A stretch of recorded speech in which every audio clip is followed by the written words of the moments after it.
Hi friends, welcome back to my channel SciTech here. In this one I'm going to do the CPU throttling test in the OnePlus 11R device on the day 1 after unboxing with 100% battery capacity.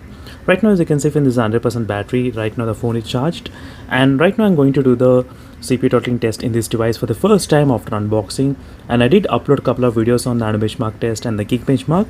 Now it's time to check the throttling and how is the overall temperature going on in this OnePlus 11R.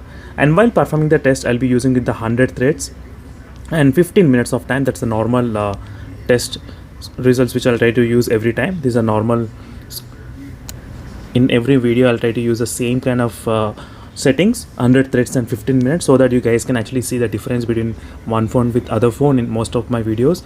And very soon I'm going to compare with the Realme GT Neo 5 as well, because both phones I do have the same Snapdragon 8 Plus Gen 1 processor.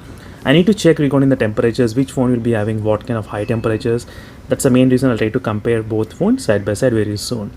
So this test I'm not using any high performance mode. The main reason why I'm trying to mention is that because OnePlus 11R with high performance mode and without high performance mode, the phone performs slightly different. I'll try to explain you guys, because so recently I did do the benchmark test. Without using high performance mode, this is the benchmark scores. So with using high performance mode, these are benchmark scores. That's a huge difference, right? As you can see. So that's the main reason I'm trying to mention clearly. I'm not using any high performance mode at this moment. Next time I'll try to use high performance mode, and then I'll try to show you the results. We can compare with and without regarding the CPU throttling, is there any change or not. So let's get started with this CPU throttling test. And right now in the beginning the temperatures are 28 degrees Celsius. Right now as you can see friends, after 7 minutes these are the battery percentage and the temperature is 31 degrees Celsius. And right now as you can see, after getting close to 10 minutes of time, the battery percentage is 97% and the temperature increased to 33 degrees Celsius.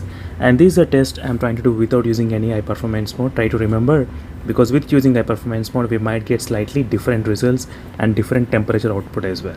So stay tuned for those videos in case if you're interested. So I will be back after some time. So right now as you can see, these are the final CPU throttling test results in the OnePlus 11R on the day 1 after unboxing. And right now the battery dropped to 94% from 100%, and after 15 minutes these are the throttling, and CPU throttle up to 85% with its maximum peak performance, as you can see. And you can see the minimum and the average scores and the maximum scores how it is. And while performing the testing, the clock speeds were slightly less because I did not use high performance mode. So that's the reason we got slightly less scores when compared with the Realme GT Neo 5 as well. Next time I'll try to use the high performance mode, and then I'll try to do the test again. So stay tuned for those videos in case if you're interested. Until then, signing off friends, thank you for watching, and stay tuned for more videos, and bye.